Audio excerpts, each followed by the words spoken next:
Bismillahirrahmanirrahim. Alhamdulillah rabbil alamin. Wassallallahu wasallam ala sayyidina Muhammad wa ala alihi wa sahbihi ajma'in.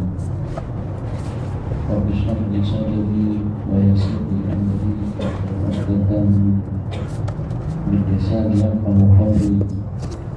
Allahumma shalli wa sallim wa barik ala sayyidina Muhammadin tibbil qulubi wa dawaiha wa afiyatil abdan wa shifaiha wa min awsali adiyaiha wa bahjatil nufusi wa shafaiha wa ala alihi wa sahbihi haqqa qadrihi wa miqdarihi al-azim. Amma ba'd. Rabbi yassir wa la tu'assir, Rabbi tamim bi khair. Bisanadil muttasil, dengan sanad yang bersambung ila al-Imam Ahmad ibn Hajar al-Asqalani rahimahullah ta'ala qala Kitab al-Taharah. Nah, Bismillahirrahmanirrahim. An Abi Hurairah radhiyallahu anhu qala qala Rasulullah sallallahu alaihi wasallam fil bahr huwa at-tahuru ma'uhu al-hillu maytatuhu akhrajahu al-arba'atu wa ibn Abi Shaybah wal lafdhu lahu wa sahhahahu ibn Khuzaimah wa Tirmizi wa rawahu Malik wa Syafi'i wa Ahmad. Bismillahirrahmanirrahim. Kitab At-Taharah babul miyah. Biasa sebagaimana kita ikuti pengajian di dalam kitab-kitab fikih, maka dengan permulaan yang akan dimulakan dengan kitab At-Taharah, akan dimulakan dengan babul miyah. Babul miyah. Hadis yang pertama, pertanyaan yang ditanyakan tentang ma'ul bahar, artinya air laut. Nabi kita menjawab tidak sebagaimana dengan pertanyaan yang ditanyakan. Yang ditanyakan setakat satu saja, tentang menggunakan air laut, boleh atau tidak. Jadi Nabi kita jawab, wa tahuru ma'uhu al-hillu maytatuh. At-tahuru ma'uhu, bersih airnya, halal bangkainya. Rawahul arba'atu, istilah kita kemarin yang beliau sebutkan hadis riwayat daripada al-arba'ah, berarti Imam Abi Dawud, At-Tirmidzi, An-Nasai dengan Ibnu Majah, tambah dengan Imam Ibnu Abi Shaybah yang kelima, tambah dengan Imam Malik yang keenam, dan hadis ini sahih menurut Imam Ibnu Khuzaimah wa Imam At-Tirmidzi rahimahumullah. Hadis yang kita riwayatkan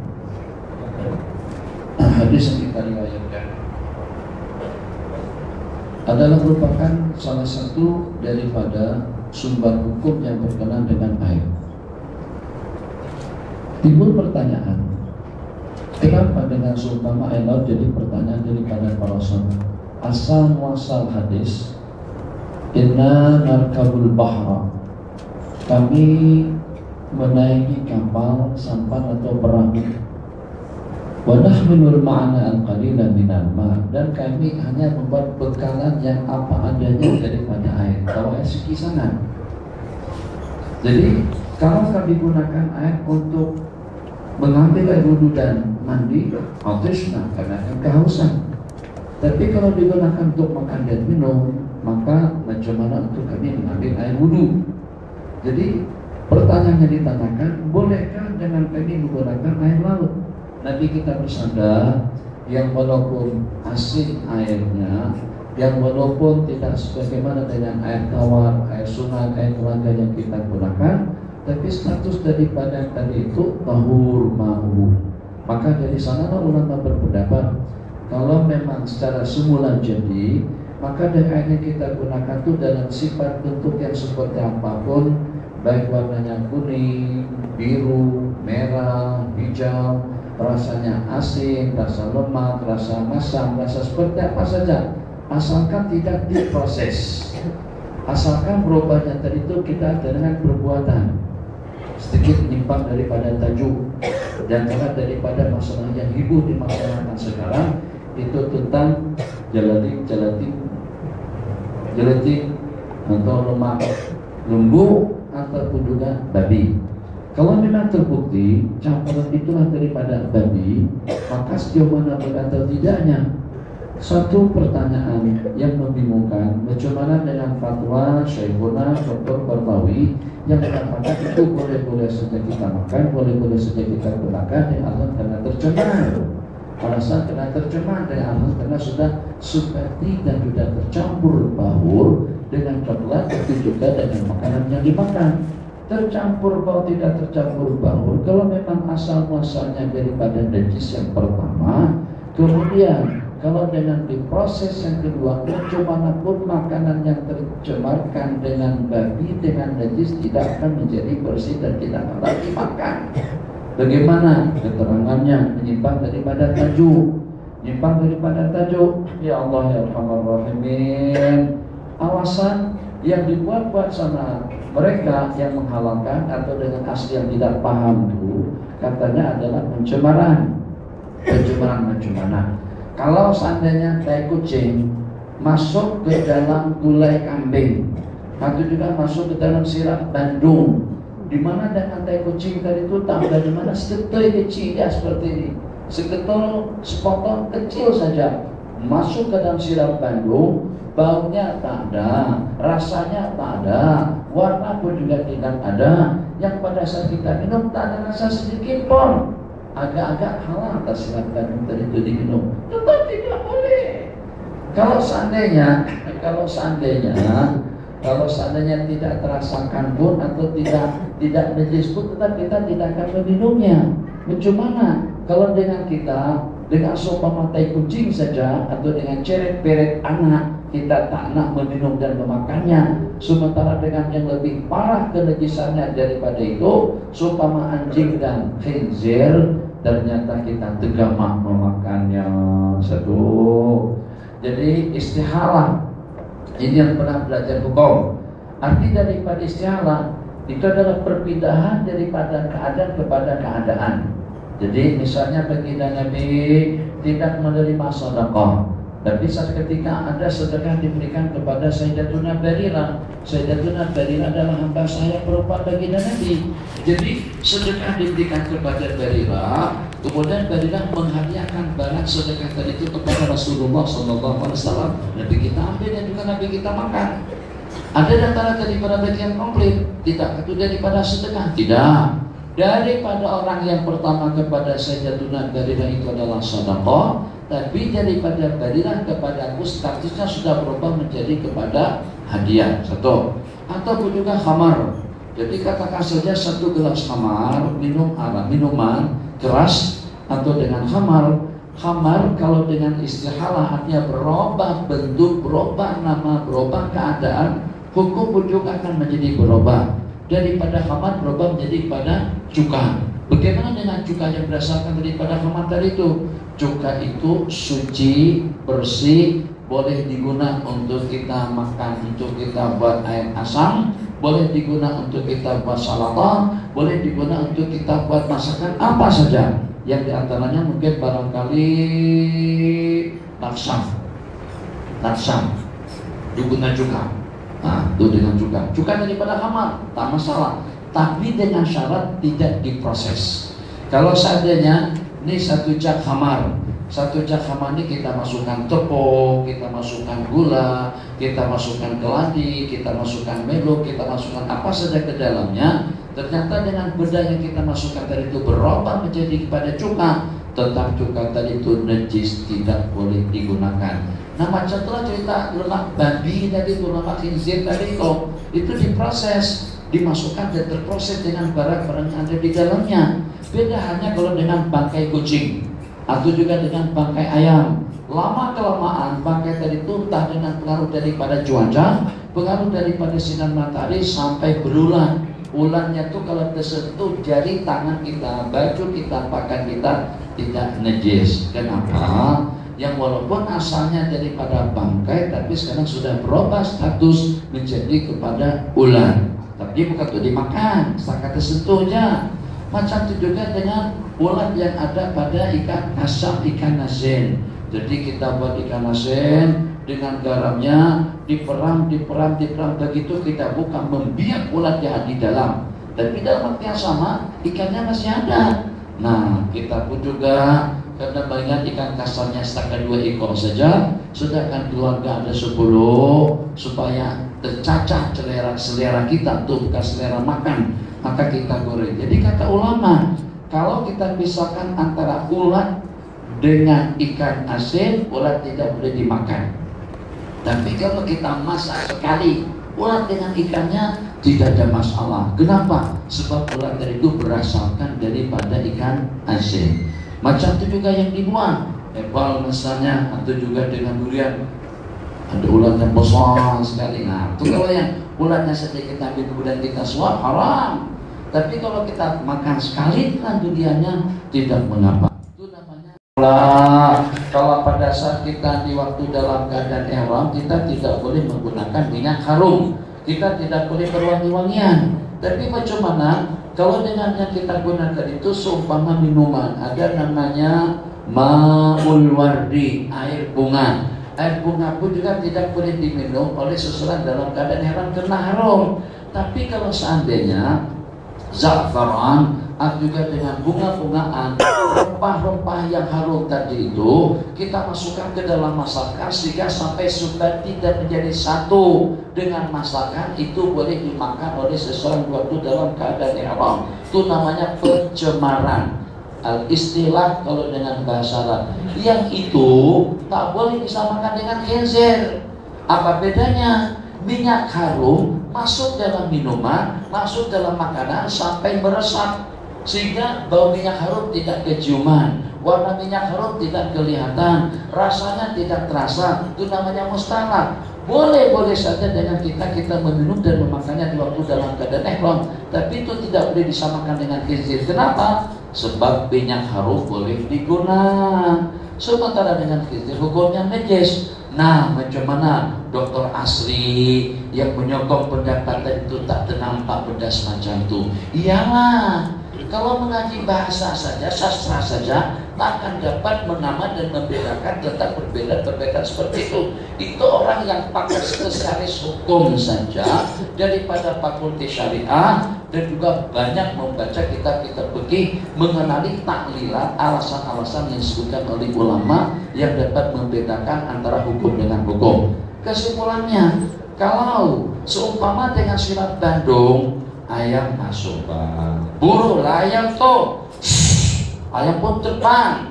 Pada masa yang melangkah kuali atau juga dengan badi atau dengan gayung atau dengan bekas besar tadi itu, ayam terbang tapi terberak, masuk beraknya ke dalam sirap Bandung. Lepas masuk, Tuan pun tak perasan, Tuan banco, kacau, haru, tadi banco menjadi satu teh ayam tadi itu dengan pencemaran. Dirasa sirap Bandung, bau sirap Bandung, kalar sirap Bandung, payah ayam tidak kelihatan. Boleh diminum tak? Tetap tidak boleh diminum. Kalau seandainya kita tahu, agak-agak tegak mata kita meminumnya. Nah, kenapa ada teh ayam di situ? Ya Arhamar Rahimin. Jadi saat ketika dengan tukang ketiu buat pertama, masalah tabarakallah, atau dengan buat gulai, buat katakan saja tamayana, buat melo saja, spesialnya kita minum dengan melo saja. Masya Allah tabarakallah. Ternyata pada masa dia bancu, melo tadi itu dia bersin, terus keluar seketul daripada kahaknya masuk ke dalam air. Ayo, agak-agak kita minum. Cita apa? Ini sudah tercemar, tak ada rasa, tak ada bau, ini bersih. Yang walaupun kalau seandainya tak dibayar pun tetap kita tidak mau. Kalau dibayar pun tetap kita tidak minumnya. Pikir yang tercampur dengan kahak bersih. Kahak kalau kena baju tidak payah dibasuh. Ludah kalau kena baju tidak payah dibasuh. Hengos kalau terkena baju, terkena badan tidak payah dibasuh. Kenapa kita tidak memakannya? Kenapa kita tidak minumnya? Karena jijik, karena kotor.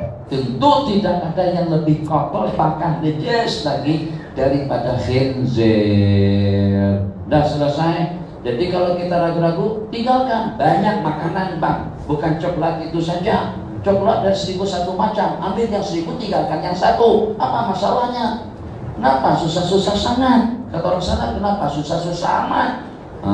Makanan banyak, makan roti canai, makan Allahumma sholli ala martabak, makan keripik, makan donat, makan apa saja. Banyak jenis-jenis makanan, tidak mesti yang tercampur dengan najis atau juga dengan kotoran. Kembali kepada hadis, at-tahuru ma'uhu, airnya bersih, yang walaupun rasanya asin, yang walaupun kalarnya biru dan hijau, macam manapun warna kalar daripada air laut, itu tidak akan berubah dan tidak akan mempengaruhi kepada kebersihannya. Kemudian yang kedua, supaya tidak menyusahkan bagi Nabi kita ditanya tentang menggunakan air laut untuk berwudu ataupun juga untuk mandi. Nabi kita jawab 2 pertanyaan. Nabi kita jawab dengan 2 jawaban. Jawaban yang pertama, at-tahuru ma'uhu, yang kedua, al-hillu maitatuhu, dan halal bangkainya. Maka dari sini ulama berpendapat jenis-jenis ikan yang seperti apapun bentuknya, ikannya besar, ikannya kecil, mukanya buaya, badannya ikan, badannya buaya, mukanya ikan, asalkan yang namanya ikan, asalkan yang hidupnya di dalam air, di dalam lautan, baik yang sudah membengkak, yang sudah busuk, bangkai daripada semua jenis ikan hukumnya halal. Kenapa Nabi kita tambahkan dengan jawaban tadi itu? Sebab kalau dengan ayatnya ditanyakan nanti pada saat mereka kehabisan makanan, mungkin mereka akan tanyakan tentang macam mana boleh tak makan buaya, boleh tak makan biawak, boleh tak makan kura-kura, boleh tak makan ikannya. Nah, jadi Nabi kita jawab al-hillu maitatuhu, dan halal juga semua jenis bangkai-bangkainya, tapi dengan syarat bangkai ikan. Nabi kita bersabda dalam sebuah hadis, uhillat lana damani wa maitatani, ada 2 jenis bangkai yang halal dan 2 jenis darah yang dibolehkan. 2 jenis bangkai yang halal itu, yang pertama adalah ikan dan yang kedua itu adalah belalang, yang walaupun ikan tadi itu sudah terapung, yang walaupun ikan tadi itu sudah berbau busuk, tetap masih boleh dimakan. Nah, tanah cerita lain. Lalu saya makan ikan busuk macam kuliah, tapi ada yang lalu, ada yang senang. Bahkan kadang-kadang ikan yang fresh itu kadang-kadang kita busukkan, kita perang sampai berulat lagi. Cium baunya. Subuh-subuh kalau kita goreng ikan asin tadi itu dengan ulatnya sekali, kasih bumbu, rempah-rempah, merica dan lain sebagainya. Masya Allah, 2 pinggan, best, selera betul. Ayam ke tepi, daging ke pinggir, udang pun juga ke pinggir juga. Justru yang diambil ikan kasar yang berulat. Masya Allah, tabarakallah. Tapi jangan makan ulatnya saja. Kutlah pada saya mengambil, ada ulatnya ambil. Sudah, tak boleh. Silakan Pak. Hadis yang kedua.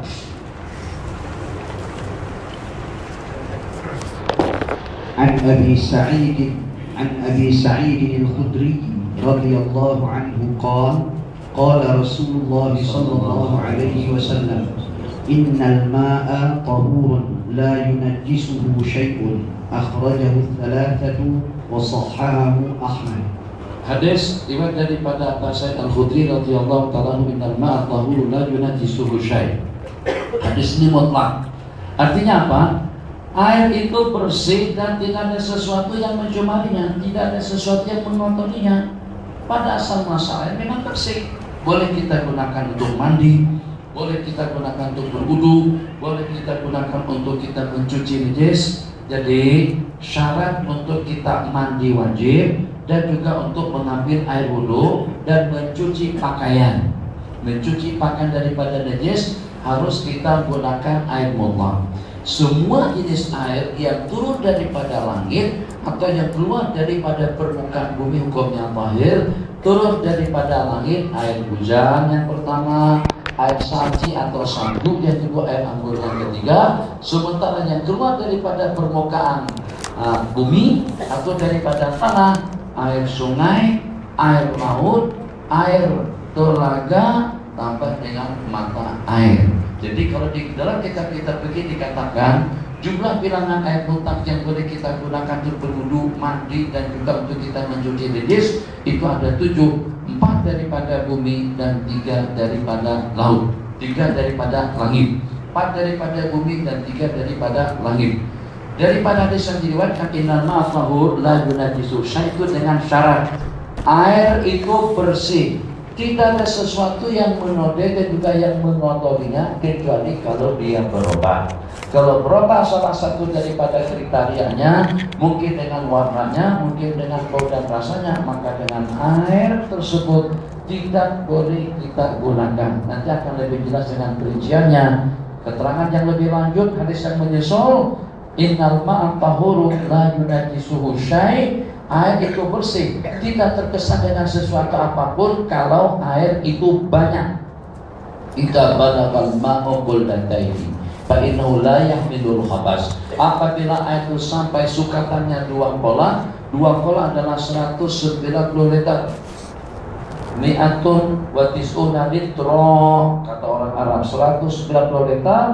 Jadi kalau sukatannya atau dengan ukurannya 1 hasta sesuku, 1 hasta sesuku, panjang, lebar, dalam. Kira-kira dalam ukuran setengah meja ini 1 hasta sampai ke sini, tambah lagi sesuku. Kira-kira dalam 2/3 meja ini, di meja ukuran sudah kita lihat, seukuran 2/3 meja ini ke bawah, ke samping, ke atas, panjang, lebar, dalam. Itu namanya 2 kola.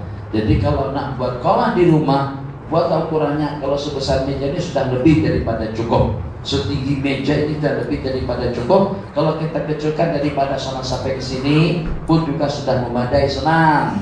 Kalau pada masa melangkah kehabisan air, berwudu, air tak terbuang, mandi, masuk ke dalam.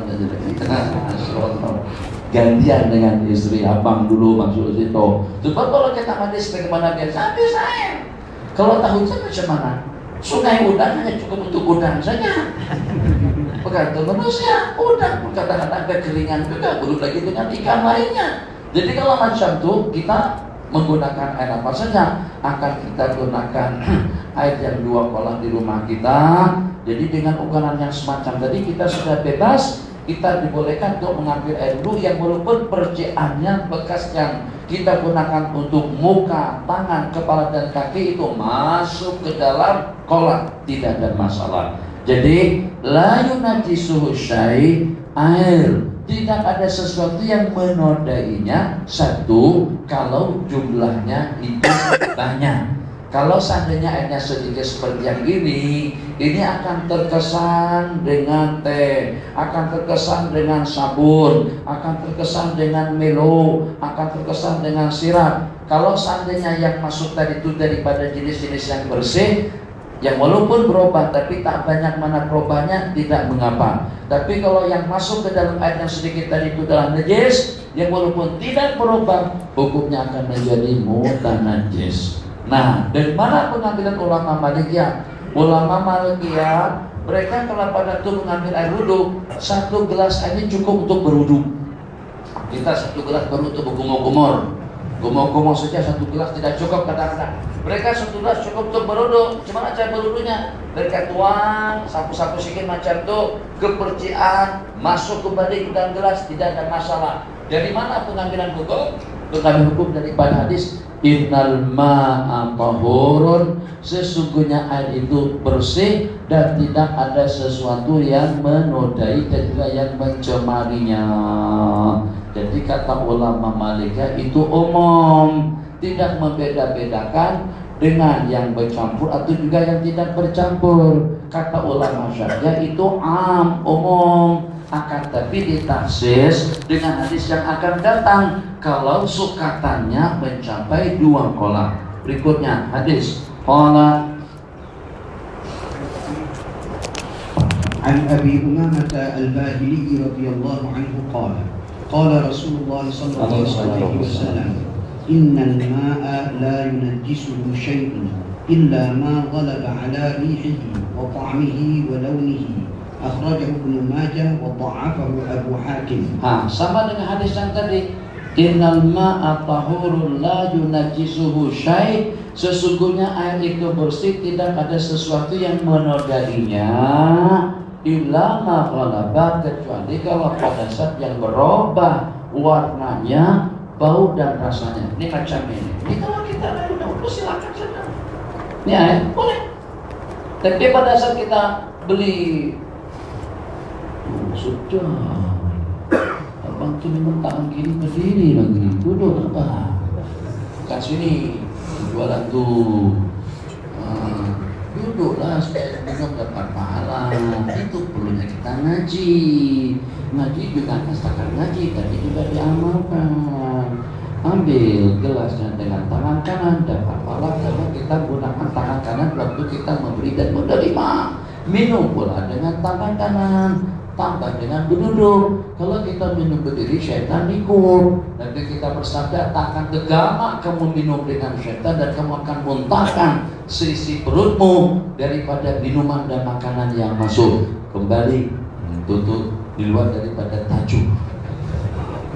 Sepatutnya nih mata dipajarkan, jangan bercakap, jangan tengok sana sini. Di luar mata menengok ke sana sini itu jadi masalah. Ini bersih. Ternyata ada teman kita masukkan gula. Gimana hukumnya? Kalau gula yang kita masukkan tadi itu membuat air jadi terasa manis, kita masukkan kopi berubah warnanya menjadi hitam, kita masukkan kalap berubah warnanya menjadi hijau, biru, kuning atau merah, maka dengan air tersebut tetap bersih, boleh diminum, tapi tidak boleh digunakan untuk berwudu dan juga untuk mandi dan juga untuk menanggalkan najis. Tapi kalau seandainya yang kita masukkan tadi itu sikit sangat, beda. Sikit sangat bukan daripada khinzir. Dia tidak paham tuh. Dokter tinggi dan ngaji tinggi dah. Profesor doktor apa? Buang dokternya, buang profesornya. Jadi warga kampung saja. Apa cerita? Teng. Ada yang bunyi. Ada yang mitik yang angkat sekali. Teng. Jadi kata pramugari, kita sebentar lagi akan mendarat. Maka kenakanlah sabuk pengaman tali kereta Anda, betulkan kursi duduk dan kembalikan meja ke tempat asalnya dan buka tingkap. Kata dia, buka tingkap. Buka tingkap itu apa? Ini kita mendarat di waktu malam. Kalau buka tingkap di waktu siang, tak apa, terang, jelas. Dan pula, coba pikir, kalau pada waktu malam hari yang gelap gulita, pesawat boleh mendarat. Pesawat boleh mendarat, maka untuk apa dibuka atau tidaknya tingkap yang hak belakang tadi itu?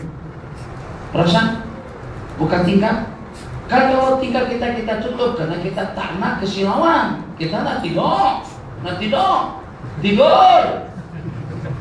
Jadi kita tak kalau sampai dengan cahaya tadi itu masuk ke kita. Jadi pertama kita tak bolehnya supaya kita boleh tidurnya kita tutup tingkap. Itu kalau pada saat pesawat akan mendarat, pramugari itu akan datang, dia buka tingkap kita. Dia naikkan. Kita lagi senang-senangnya menyendal macam kejut. Kenapa? Karena dia betulkan kursi kita. Betulkan kursi, kembalikan meja ke tempat asalnya, buka tingkap, pasang tali kereta. Kenapa? Sekejap lagi kita akan mendarat. Hati-hatinya pramugara dengan keselamatan penumpang. Kenapa tuh guru tak hati-hati dalam mengeluarkan fatwa untuk umat beragama? Yang jelas-jelas sudah ada khinzir dikatakan masih boleh lagi. Itu nanti mencabar dan juga mengancam keselamatan kita di akhirat, yang seketika dengan kita terpukau dan terpengaruh dengan fatwa pendapat seperti itu. Masukkan sebiji gula atau juga dengan sebiji teh atau sedikit daripada ludah, kita ludahi air kita sedikit, ada masalah. Atau hingus meleleh, kita masukkan hingus kita sedikit, masih boleh diminum, masih boleh diwudukan. Kenapa? Karena tidak terkesan kalau seandainya yang masuk dari itu daripada jenis-jenis yang bersih. Tapi kalau yang masuk ke dalam tadi itu daripada jenis-jenis yang najis, yang walaupun sedikit berubah tidak berubah, air akan jadi mutanajis illa ma ghalaba ala ta'mihi wa launihi wa rihihi. Nah, jelas. Ini kita seperti ngaji masa usia 15 tahun lah, masa tanpa lah. Satu aja kita mengaji seperti kita kembali ke belakang. Cuma dulu tuh kita derek dengan hukum hakamnya. Sekarang bahan mentahnya, hadis-hadisnya. Ini dia supaya nanti kalau terjumpa sama dia, apa itu mazhab? Ikut hadis, ikut Al-Quran, ikut Rasulullah, jangan ikut mazhab. Tapi bikin panjang, tampar saja. Perincian hukum yang ada dalam kitab kita itu dan kita tengok dan ini rupa-rupanya daripada hadis. Dua pola, berubah, tak berubah, warna, bau dan juga dengan rasanya.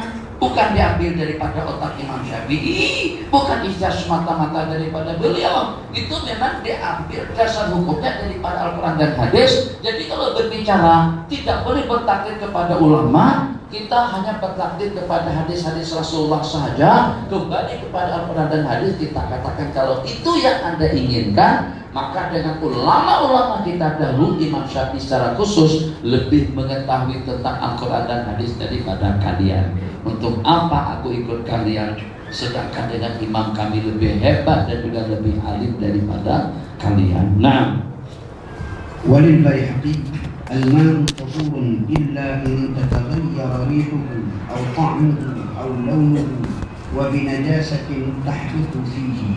Sama saja maknanya, al-ma'u tahur, air itu bersih kecuali kalau berubah rasanya, baunya, atau juga dengan warnanya. Kalau pada saat berubah salah satu daripada 3 kriteria dan daripada 3 sifat air tadi itu, maka kalau airnya sedikit akan menjadi mutanajis. Kalau airnya sedikit tapi dicampur dengan yang bersih tetap hukumnya suci. Kalau misalnya sedikit termasuk dengan najis hukumnya mutanajis. Kalau seandainya banyak tercampur dengan najis dan berubah pun juga hukumnya mutanajis. Kalau seandainya banyak tercampur dengan najis tapi tidak berubah, masih tetap boleh kita gunakan. Nah, hadisnya sama. Ambil satu tabuk semuanya. Ya Bang. An Abdullah bin Umar radhiyallahu anhuma qala Rasulullah sallallahu alaihi wasallam idza kana al-ma'u kullatayn lam yahmil al-khabath. Idza kana al-ma'u kullataini lam yahmilil habas. Apabila dengan itu cukup sukatannya 2 kolah 190 liter, lam yahmilil habas, maka dia tidak akan mengandung najis. Dengan arti 2 kolah mempunyai satu kekuatan yang mampu untuk menolak, yang mampu untuk menghilangkan dirinya daripada hukum najis. Kemasukan najis asalkan dia tidak berubah. Kemasukan barang-barang bersih macam mana?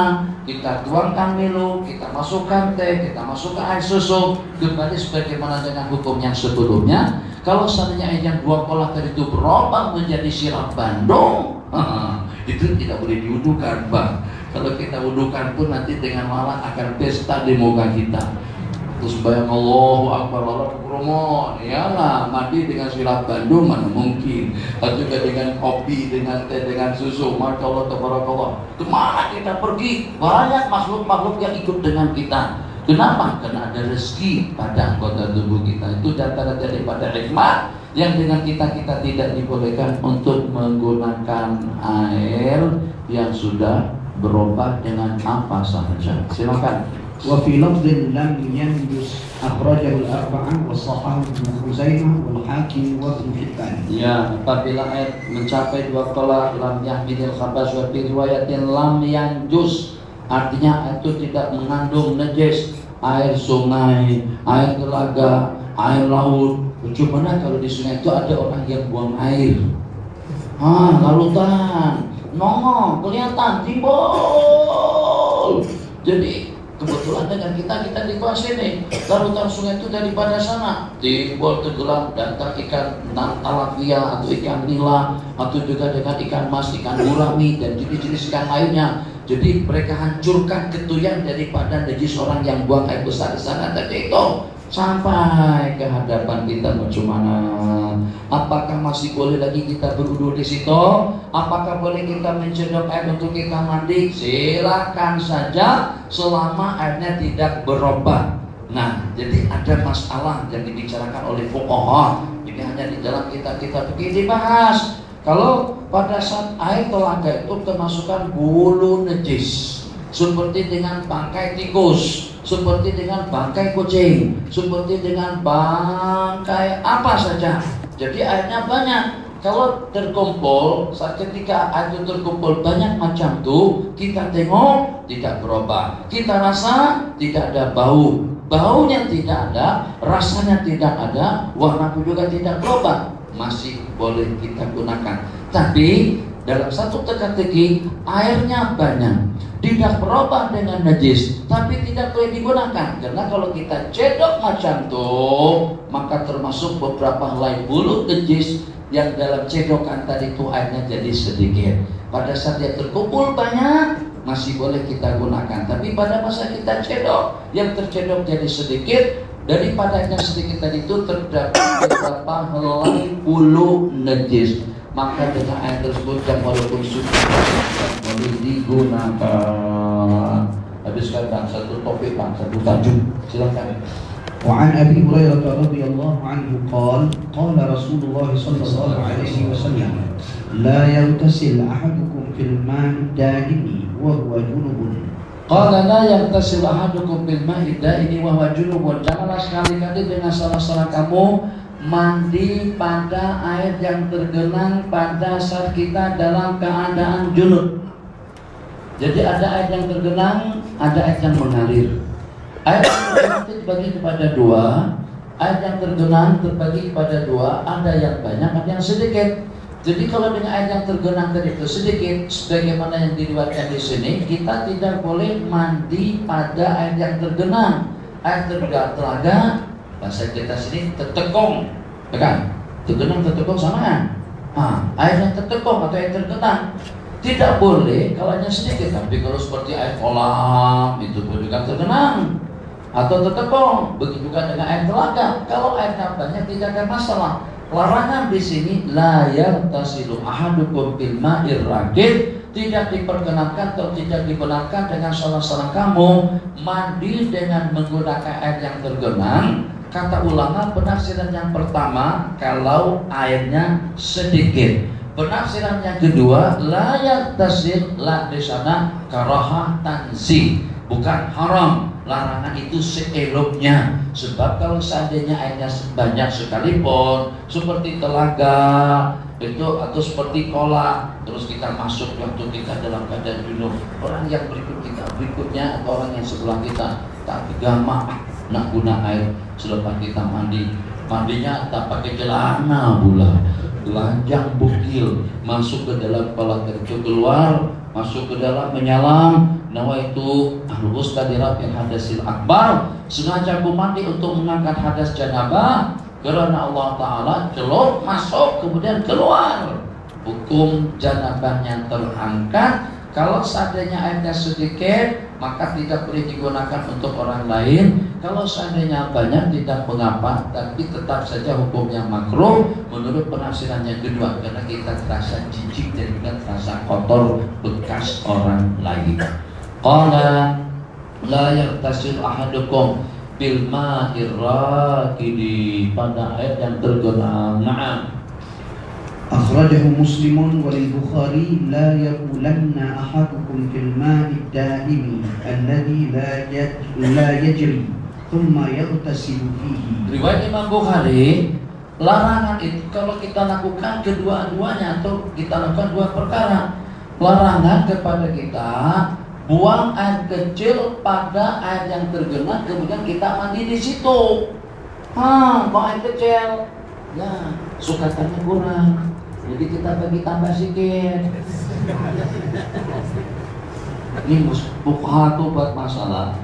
Jadi kadang-kadang buat mana boleh sekali. Di antara daripada masalah yang fuqaha buat, air itu kurang 2 polah, kurang daripada 2 polah dalam kitab-kitab begini.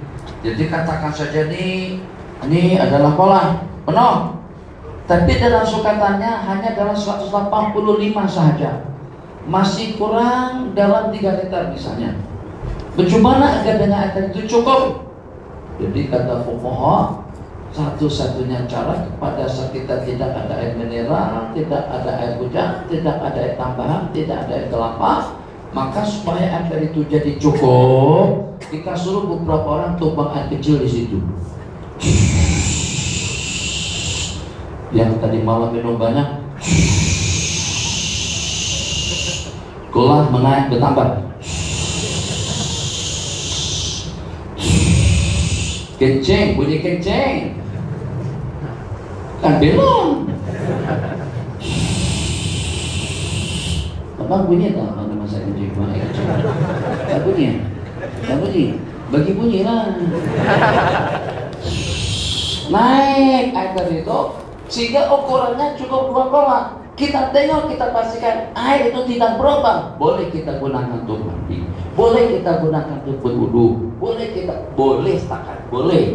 Nak tak nak itu urusan lain. Nah begitu, jadi boleh. Itu kan kotor ya. Saya tak kata harus. Kebolehan setakat boleh-boleh saja. Tapi kalau kita terasa jijik, kalau kita terasa kotor, jangan guna. Macam juga kumur-kumur. Bismillahirrahmanirrahim. Pas minum, kumur-kumuran tadi itu kita masukkan ke dalam. Ya, ulama mengatakan bekas kumur-kumuran itu suci dan bersih dan tidak mengotori air yang ada di dalam bekas. Kalau nak minum, minum saja. Kalau nak bagikan kepada orang lain dan orang itu tahu dan dia nak, bagikan saja, tidak ada masalah. Nah, bekas kumur-kumuran kita bukan bekasnya yes. Tapi kita tegamak minumnya. Kalarnya kelihatan berubah, keruh. Nah, hukum lain setelah masalah selera pun juga lain. Kadang-kadang ada dengan sebagian makanannya bersih, minumannya bersih, tapi tukang bancok teh itu buluknya panjang sekali. Jadi pada masa bermartabat ditampak-tampak masyarakat tabarakallah. Kasih dulu nampak martabat. Sebelumnya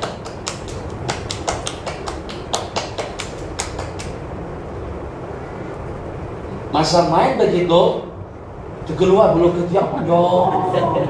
Si tukang martabak tadi itu dia tak pakai baju, santai saja relek buat martabak. Kenapa? Belum. Jadi meleleh keringat perlu keluar dari itu. Jangankan kalau sampai termasuk ke dalam, kalau tak termasuk pun perasaan kita, selera kita tak tegama untuk memakannya.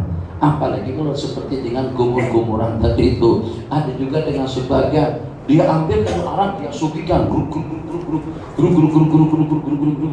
terus dia masukkan ke dalam gelas air, katanya minum berkah. Astagfirullah. Silakan bang. Kalau dari Rasulullah apa? Wali muslimin minhu wali Abi Dawud wala yaghtasilu fihi minal janabah. Jadi ada larangan yang melarang kita mandi di mana. Nanti kita bersabda, la yaqulanna ahadukum fil ma'id daimi summa yaghtasilu bihi. Janganlah sekali-kali dengan kamu buang air kecil pada air. Janganlah sekali-kali dengan kamu buang air kecil kemudian kamu mandi pada air atau juga pada tempat yang sama.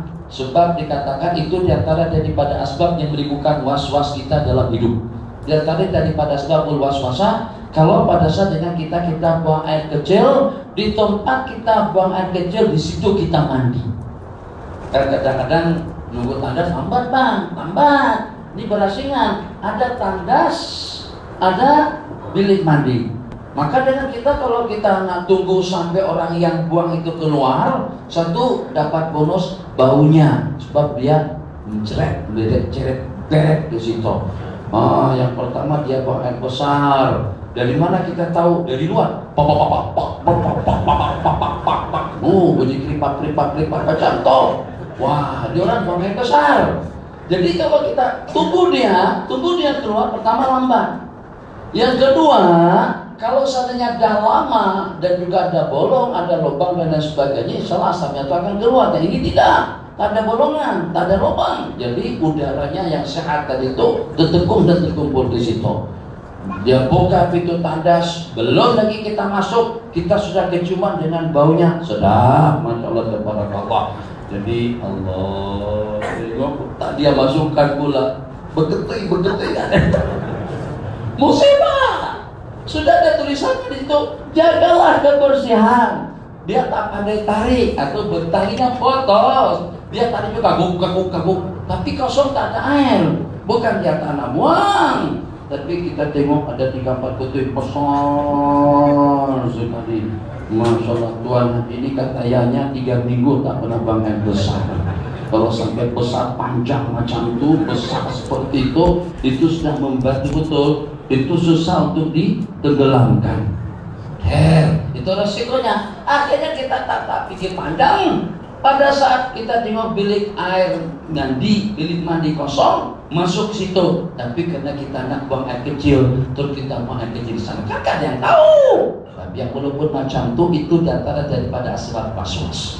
Mungkin beberapa waktu ke depan, kecuali kalau dalam keadaan darurat, kalau kita tunggu kita akan kekencing, apalah dengan kita masuk ke bilik mandi dan dengan kita buang air kecil di sana, nanti kita juruskan air sampai bersih, kemudian mandi. Nabi kita bersabda, di antara daripada asbab was-was itu adalah mandi di tempat kita buang air kecil. La yaqtasilanna ahadukum bil ma'i daimi, la yaqulanna ahadukum bil ma'i daimi supaya yaqtasil bihi. Riwayat Imam Bukhari, mandi janabah. Kenapa? Sebab paling tidak kita terasa jijik dengan air yang tadinya kita gunakan untuk kita buang air kecil, yang walaupun tidak mencemarinya, yang walaupun tidak merupakan salah satu daripada 3 sifatnya, tetap saja benda itu tidak elok kita lakukan.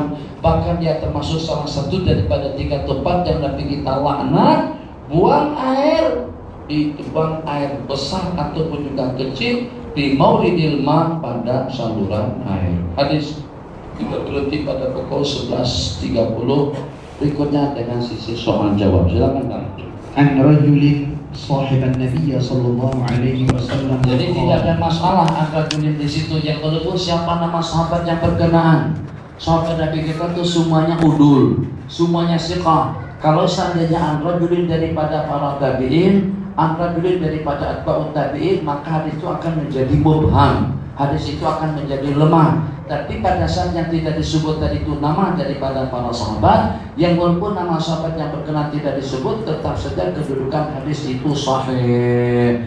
An rajulin daripada seorang laki-laki yang tidak disebut namanya. Naam. Sahiban Nabi sallallahu alaihi wasallam qala naha Rasulullah sallallahu alaihi wasallam an taghtasila al-mar'atu bi fadli ar-rajuli aw ar-rajulu bi fadli al-mar'ati. Naha Rasulullah sallallahu alaihi wasallam an taghtasila ar-rajulu bi fadli al-mar'ati aw taghtasila al-mar'atu bi fadli ar-rajul wal yaqtarifa wal yaqtasila jami'an. Nabi kita cegah laki-laki mandi dengan menggunakan saki-baki daripada air yang digunakan oleh perempuan, ataupun juga perempuan itu mandi dengan menggunakan sisa daripada air yang digunakan oleh laki-laki. Maksudnya pasangan 2 laki istri. Jadi nanti kita sarankan supaya pada waktu kita mandi itu mandi sekali. Kan gayungnya tak besar mana. Kalau kita mandi secara bergiliran, nanti yang tersisa takut kalau tidak cukup. Air yang sedikit, kalau saat ketika termasuk percikan daripada bekas wudu, percikan daripada bekas mandi, air itu akan menjadi mustakmal. Jadi dari sana ulama berpendapat adanya hukum istiqmal, adanya hukum mustakmal. Laki-laki jangan mandi dengan menggunakan air yang digunakan oleh perempuan. Perempuan pun juga jangan mandi dengan menggunakan air yang digunakan oleh laki-laki. Jadi bagaimana penyelesaiannya? Solusinya, jalan keluarnya, yang terima wajibtasila jami'an. Jadi tadi kita sarankan untuk mandi sekali. Asik banget. Sebelum kita punya anak atau anak kita kalau masih kecil, masih kecil yang tak reti betul, tak paham lah. Kalau seperti apa ini dah besar dah. Kalau mak ayah ada dalam bilik air, buat apa tuh? Gimana buka malu kita? Kadang-kadang dia ketok lagi, La ilaha illallah lambatnya. Bahkan berjam-jam mandi di situ. Ayo nih, cepat-cepat, aku nak sekolah. Oh, jangan itu bang. Kalau tengok mak yang lagi mandi dalam tandas, biarkan saja. Mungkin Bapak kadang-kadang ada daki sini nih, susah untuk hilangkan daki sini. Jadi mak yang tolong, mak sapukan belakang papa supaya dari yang belakang itu akan tertanggalkan. Macam itu juga bergantian. Karena bergantian dari dia membuat jadi lambat. Setelah papa dah selesai mandi, papa sudah nak keluar, tapi mama mandi keluar belum. Maka dengan papa juga gosokkan belakang mak supaya daki yang belakang itu bersih. Jadi apa? Jangan ketok pintu ya. Jangan bising-bising di luar. Tapi kalau lama sungguh apalah. La ilaha illallah. Cukup cakap macam itu saja. Tapi kalau anak tadi kan seronok. Nabi kita mandi sekali. Wajah daripada Nabi kita sarankan untuk kita mandi sekali, untuk kita mandi bersama. Masya Allah, tabarakallah.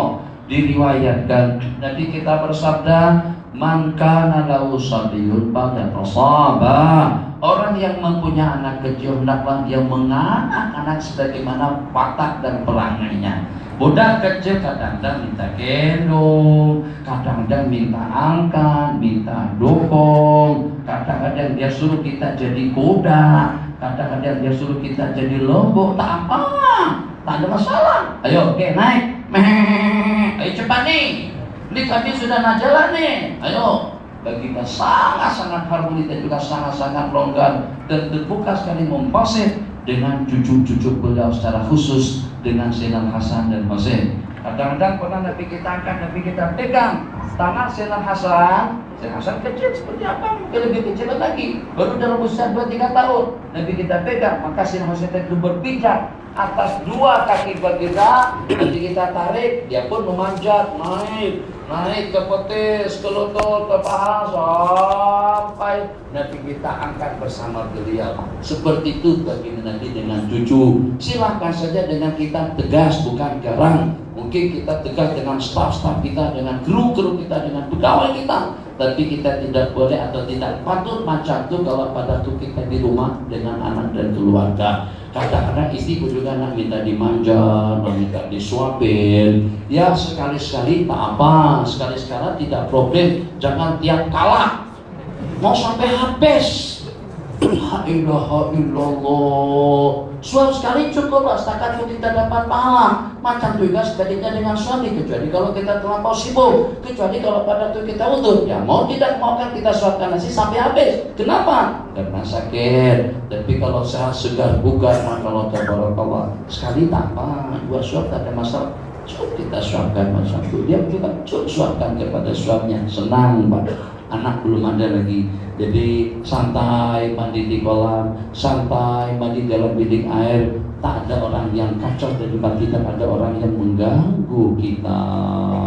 Jadi Nabi kita sarankan wal yaktasilani jami'an, supaya air tidak tersisa dan tidak ada istilah mustakmal, karena masing-masing mencedok daripada air yang bergunaan. Nah, Ali bin Abbas radhiyallahu anhuma أن النبي صلى الله عليه وسلم كان يغتسل بفضل ميمونة رضي الله عنها أخرجه مسلم. Diriwayatkan bahwasanya baginda Rasulullah SAW pernah mandi dengan menggunakan air sisa daripada Sayyidatuna Maimunah.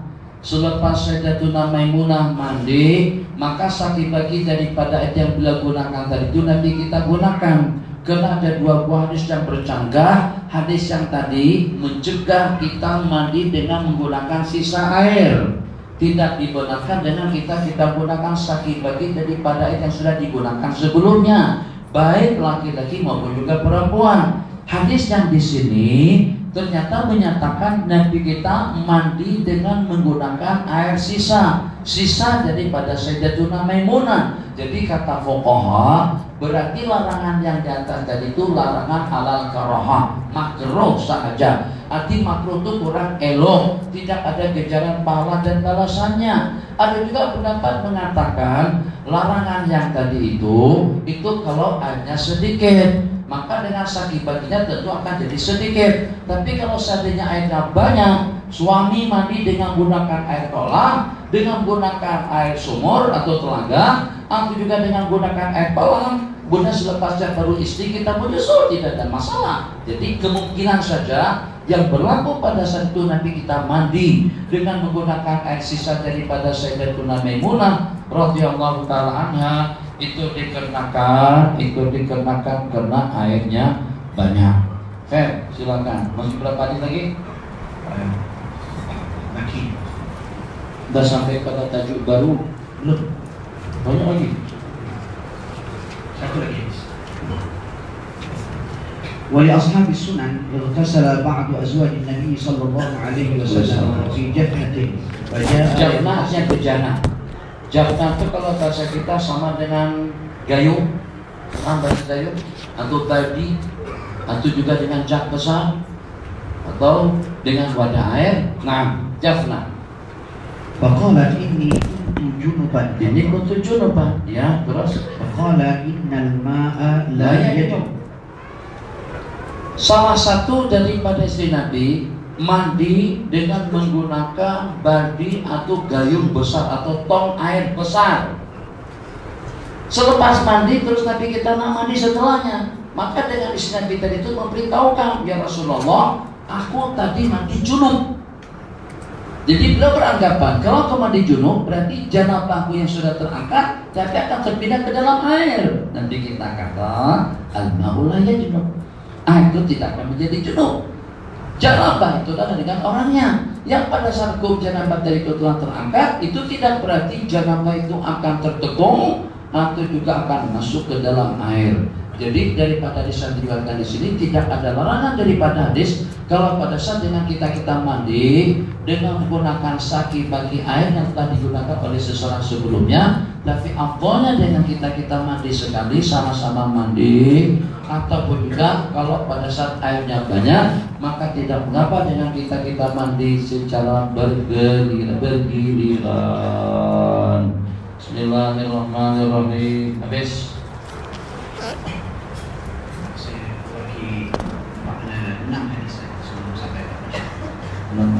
Coba jangan begitu. Tambah. عن أبي هريرة رضي الله عنه قال قال رسول الله صلى الله عليه وسلم طهور إناء أحدكم إذا بلغ فيه الكلب. Oh, itu panjang tulisannya.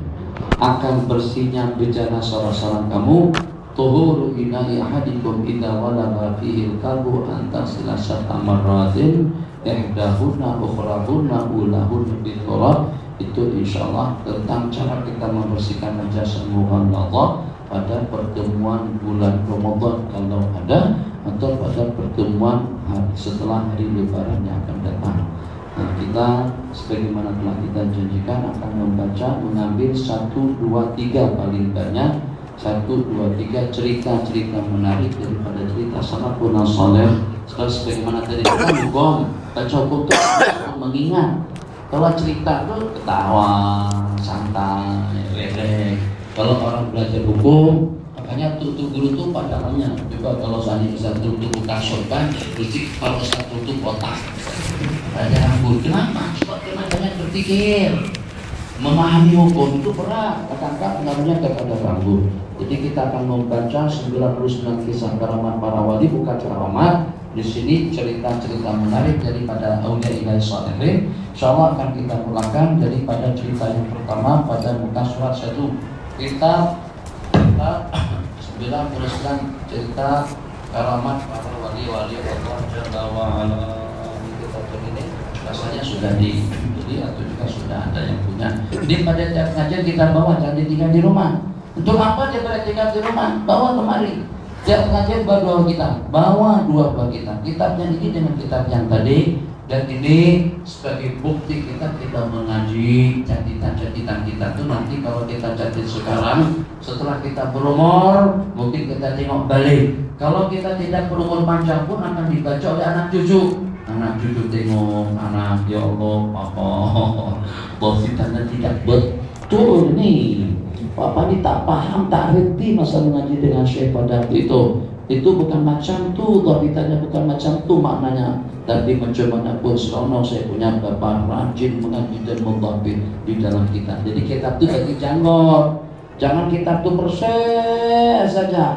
Kitab yang bersih yang tak ada nobit, tak ada catatan, tak ada tulisan. Itu antara dua. Lima tidak dibaca atau yang membaca itu tidak mengerti.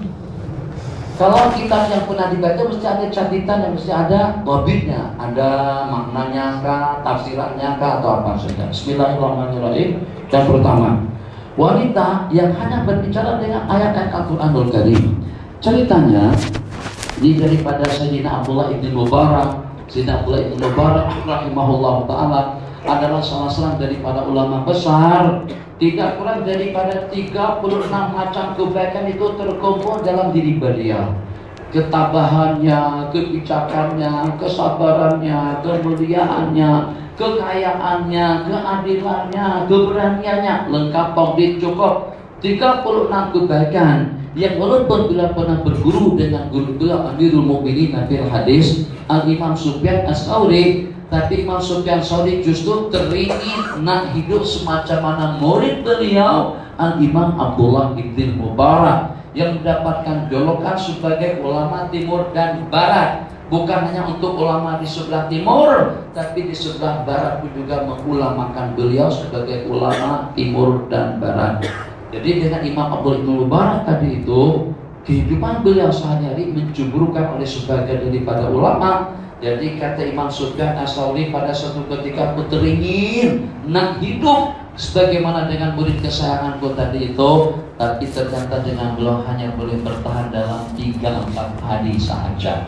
Tak boleh dengan kesabarannya, dengan ketabahannya, dengan bisnisnya. Bisnis Imam Abdullah bin Mubarak kalau dihitung dengan uang RM itu sudah sampai sekian juta RM berputarannya pada tiap tahun. Termasuk ulama yang kaya, bukan panjang, kaya pada zaman itu. Nah, hebatnya dengan beliau, kalau pada musim Lebaran atau pada saat kita akan menjelang hari Lebaran, atau kalau pada saat akan memberikan bantuan kepada fakir miskin, kan biasanya yang berhormat bagi makanan, minum, gula, tepung, minyak, telur, hijau dan sebagainya kepada orang awam. Kenapa? Sebab sudah dekat pilihan raya.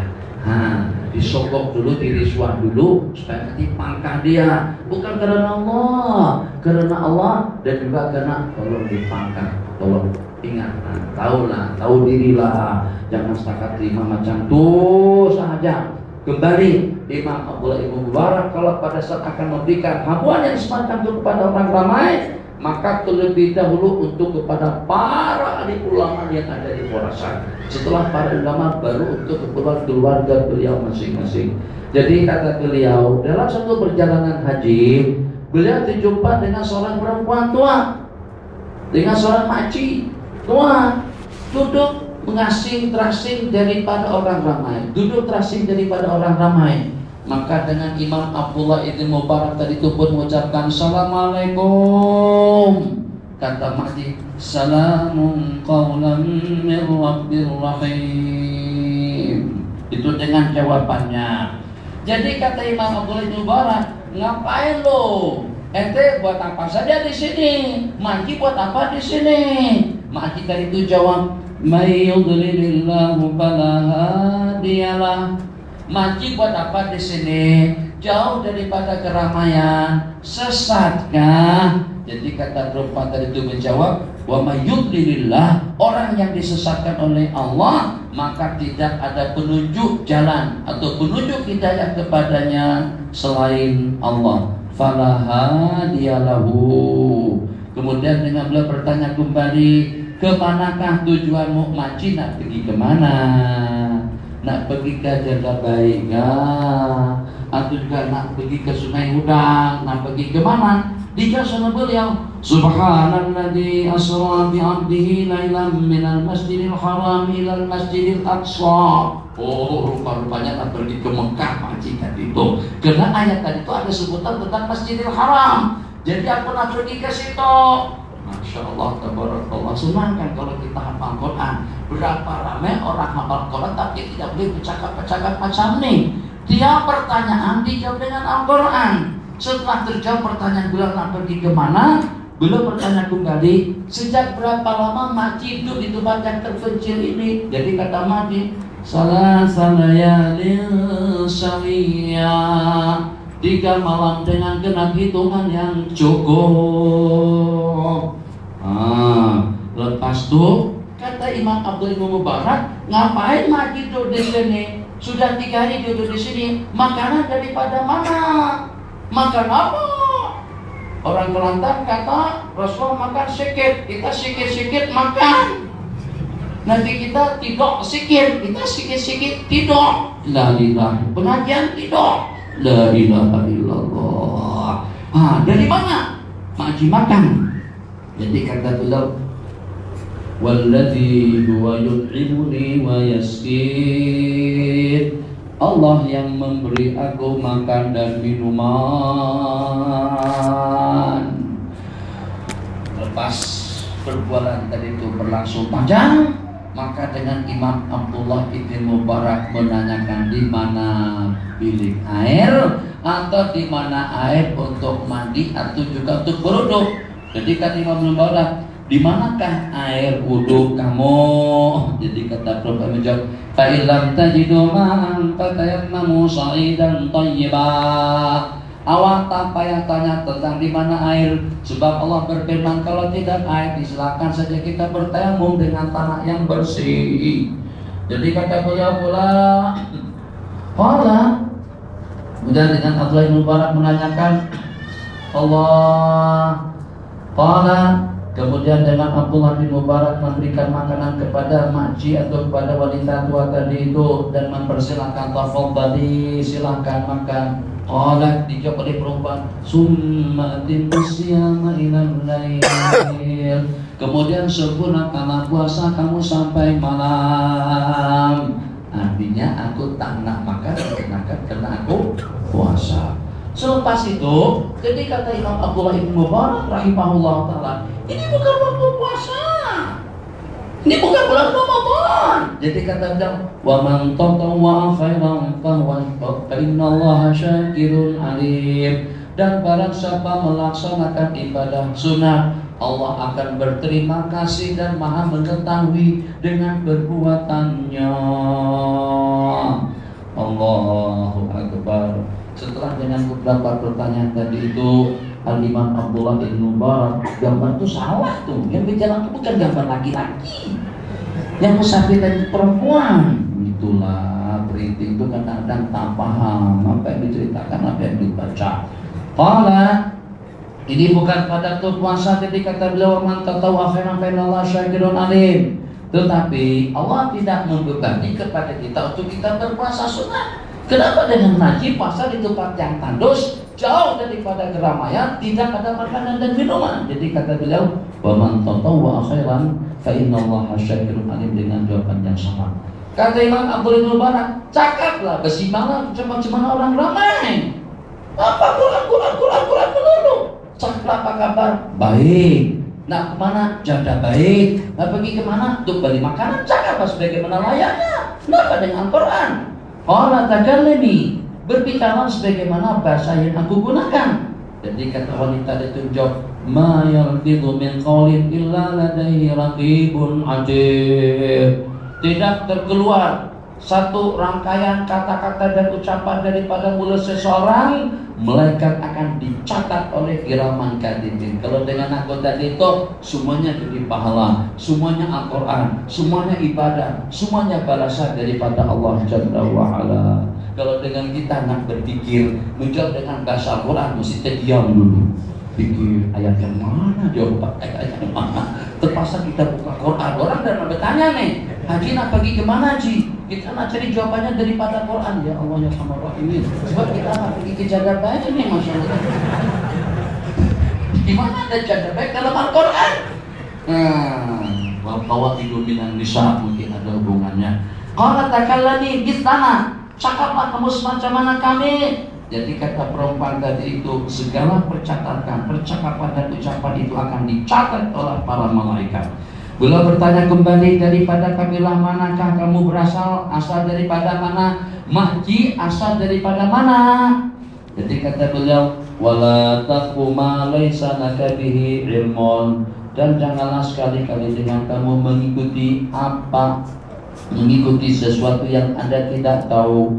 Inna sam'a wal basar wal fu'ada, sesungguhnya pendengaran, penglihatan dan hati satu persatu kullu ulaika kana anhu mas'ula, itu akan dipertanggungjawabkan oleh Allah Jalla wa Ala. Jadi tanya tadi itu asal daripada kampung malah. Jadi kata Haji tadi itu tak penting untuk ditanyakan.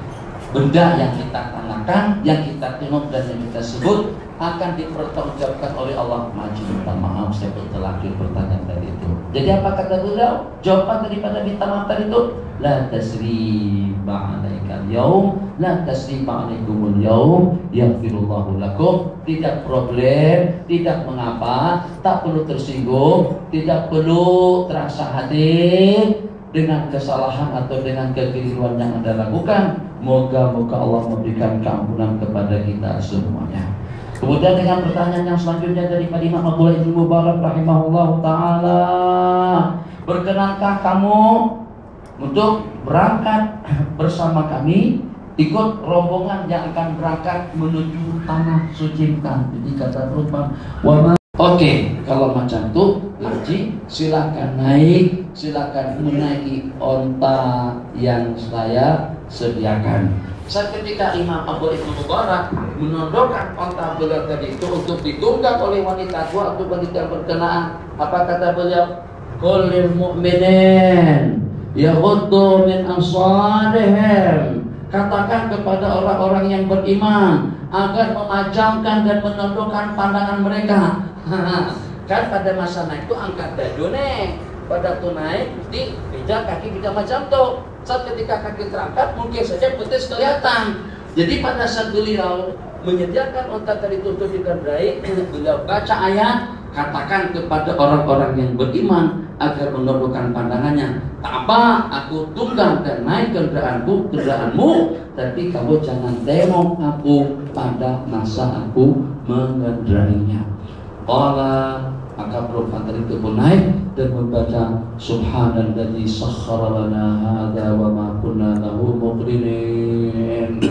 Imam Mubarak menandu membawa sambil menjerit-jerit, ya hadis ruwaidan. Ini suara ini sudah terpakai seminggu sejak dari hari Sabtu yang lalu. Yang saya sebut jadatai, kami ada daurah di sana, pengajian intensif. Lepas sembahyang subuh, kemudian poha 1 kali, kemudian tengah hari 3 kali, kemudian lepas zuhur itu juga lepas asar, malam pengajian lagi di luar 5 kali sebenarnya. Itu yang sekibatnya terbawa ke sini. Jadi minta maaf suara serak sedikit saja, banyaknya geloknya lagi. Kalau suaranya kan masih kedengaran suara lagi. Jadi beliau ya hati orang yang menyanyi. Jadi dengan Imam Ghazali ini bawa perempuan yang sepanjang ngobrol dengan anggota itu dengan bahasa Quran. Tidak ada sepatah kata pun apa kabarkah, duduk di mana, asal mana, jantan kawin atau macam mana, itu tidak ada. Bujang atau darah atau seperti apa. Tidak ada langsung pertanyaan-pertanyaan atau juga dengan jawaban yang seperti itu. Jadi beliau pun merasa seronok sambil menjerit-jerit. Jadi kata perempuan tadi itu, waqsiti masyika, jalanlah secara elok, waqdud min sautik, dan rendahkan daripada suara kamu. Inna angkalal aswati la sautul hamir. Jadi sejelek-jelek suara itu adalah suaranya keledai. Kemudian beliau menyanyi, ya hadisi ruwaidan, artinya ya hadisi sirwaidan. Ya hadisi, hai orang yang menyanyi sirwaidan, janganlah perlahan-lahan. Onta kalau dinyanyikan namanya khoda, bukan nyanyian. Nyanyian itu kalau bahasa Arab disebut dengan rina. Khoda artinya nyanyian kalau kita tafsirkan. Jadi kalau pada itu dinyanyikan dia semakin semangat gitu. Kuda juga macam tuh.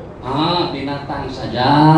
Seperti kata kasidah itu nyanyian jahiliyah. Lebih belok jadi keledai daripada manusia kalau macam itu perasaannya. Kenapa? Keledai saja kalau dikasidahkan, onta kalau disedangkan itu beraksi. Semangat dia kadang-kadang kepalanya juga macam itu. Salafi kata itu bid'ah. Bid'ah yang yang itunya. Tapi kalau dengan yahanananya tidak masalah. Qala waqsiti masyrika waqdud min sawtikin angkal aswati lasatul hamir. Jadi pada saat belum bernyanyi tadi itu, jadi kata perempuan tadi itu memberikan teguran, faqra'u ma tayassara minal Qur'an. Bacalah dan habiskan waktu kamu untuk membaca Al-Quran. Jangan menyanyi, itu menjadi sia-sia.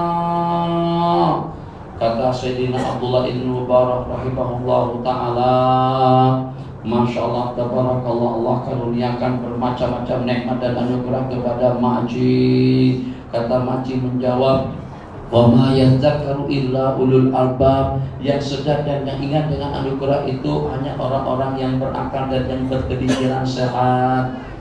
Wah, ini hebat di perempuan. Cakapnya Al-Quran, jawabannya tepat, waktunya terawat dan dijaga dengan baik. Kalau bahasa Indonesia iseng-iseng saja, sajaja. Kalau dengan kita, Makji ada suami tak? Iyalah, kalau dapat istri macam tu, mengetahui tabarakallah, cakapnya Quran, bahasanya Quran, jawabannya Quran. Siapa yang tak seronok dan tidak merasa beruntung kalau kita dapat pasangan hidup yang macam tu? Maka Imam Abdul Mubarak sebetulnya menaruh simpati kepada wanita tua tadi itu, sehingga sampai tertanya-tanya, Makji dah kawin belum? Ada suami tak? Tanya macam tu. Halah, lagi zauja, adakah kamu memiliki suami?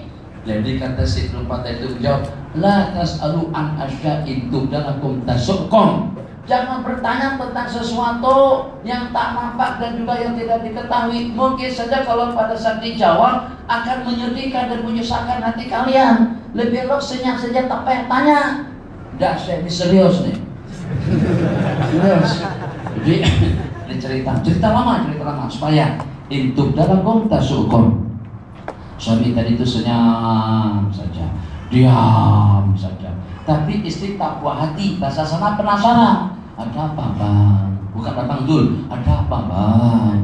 Abang nampak kelihatan sedih, nampak kelihatan ngelamun. Selalu saya perhatikan ngelamun saja. Ada apa sebenarnya? Nampak banyak pikiran, banyak benda. Seperti ada suatu tekanan yang mendekat, seperti ada suatu benda yang jadi pikiran. Ada apa bang? Tak ada apa-apa bang, sehat-sehat saja. Oke saja, tak ada masalah apa-apa. Bang jangan macam tu bang. Kita kan hidup semati, kita hidup berumah tangga. Tentu yang membahagiakan abang membahagiakan aku, yang menyedihkan abang juga menyedihkan aku, yang jadi pikiran abang pun juga akan menjadi pikiranku. Ceritalah yang sebenarnya. Minta maaf, tak payahlah. Lebih abang dalam keadaan seperti jangan bang, abang udah cerita lah sebenarnya. Cerita sebenarnya, abang udah kawin 3 orang sebelum kamu. Padamu. Dikira pada itu begitu bujang, tak ada istri. Tahu-taunya dia yang nomor 4 sudah ada istri 3 orang. Itulah itu dalam tasukum. Kalau kenapa benda hakikat tadi itu mungkin akan mengecewakan dan menyedihkan kamu. Jadi elok tak payah tanya lah, tak payah tanya. Tadi sudah lebih panjang ceritanya. Itu keadaan hampir dah. Bismillahirrahmanirrahim. Jadi kata dok, la tas'alu an asya. Kamu udah punya anak. Jadi kata beliau, ada dalam berapa ramai putra kamu udah punya anak? Kata beliau menjawab, harta dan anak-anak itu adalah perhiasan romantika hidup atau sebagai perhiasan dalam kehidupan berumah tangga. Kemudian pada saat itu dengan Al-Imam Abdullah bin Mubarak mempertanyakan tentang pekerjaan daripada putra-putra beliau jawab, wa alamati wa bin najmi hum yahtadun. Itu ternyata pakar spesialis mereka dalam bidang ilmu falak. Kemudian ditanyakan tentang nama-namanya, siapa saja nama-nama anak Makji tadi itu. Kata Makji menjawab, wattakhadallahu Ibrahim khalila. Berarti anak yang pertama nama Ibrahim. Wa kallamallahu Musa taklima. Anak yang kedua bernama Musa. Wa Yahya Yahya khudil kitaba biquwwah. Anak yang ketiga bernama Yahya. Setelah mukjizat tersebut, wattakhadha Allahu Ibrahim khalila. Ya Yahya khudil kitaba biquwwah. Seketika diseru oleh mukjizat itu dengan lantunan ayat, ketiga-tiganya tadi itu hadir dan datang. Maka kata mukjizat kepada mereka bertiga, Fab'asu ahadakum biwarikikum hadihi ilal madinati falyanzur ayyuha azka ta'aman falyatikum birizqin min. Maka putuslah salah seorang daripada kalian bertiga untuk mencari sedikit makanan untuk kita cicipin dan juga untuk kita makan bersama. Pilihlah makanan yang azka, yang lebih baik untuk kita makan. Setelah makanan tadi itu hidangan tersajikan, kata beliau mempersilahkan, kulu washrabu hani'an bima aslatum bil ayyamin khaliyah. Silakan cicipi, silakan dinikmati makan dan minum bima aslatum dengan detik-detik waktu kalian berpuasa pada hari-hari yang telah lalu. Itu cerita seorang perempuan yang percakapan dan perbuatannya sepanjang hidup. Dikatakan setelah Imam Abdullah bin Mubarak itu berpisah dengan wanita yang berkenan, beliau bertanya kepada wanita itu, sejak lama mana? Sejak lama mana? Betul kan? Dalam berapa lama? Dalam berapa lama mak kamu bercakap macam itu? Jadi kata mereka menjawab 40 tahun. Maku semua jawaban, semua pertanyaan, permintaan, harapan itu semuanya dengan lantunan kalamullah jalla wa ala. Insyaallah nanti kita sambung dengan cerita-cerita yang akan datang pada pertemuan yang menyusul. Kita jangan ditinggal. Jangan ditinggal maksudnya jangan ditinggal di rumah. Kalau tinggal di sini boleh-boleh saja, tapi bagi nama supaya tidak tertukar. Kalau nanti kalau tertinggal di rumah tidak tertukar. Silakan Pak, ada beberapa pertanyaan dalam 15 menit.